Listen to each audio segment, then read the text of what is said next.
কিয়ামত দিবসে একজন ব্যক্তির অপরাধের ৯৯টা দফতর খোলা হবে।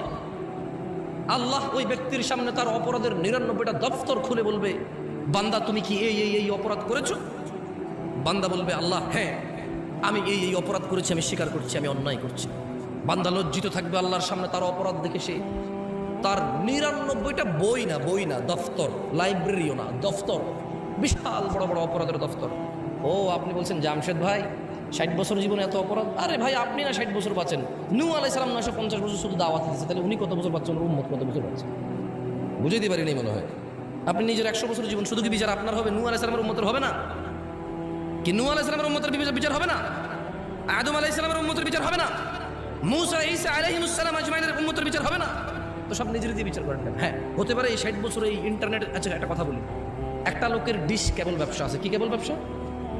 আপনি তো অবাক হচ্ছেন যে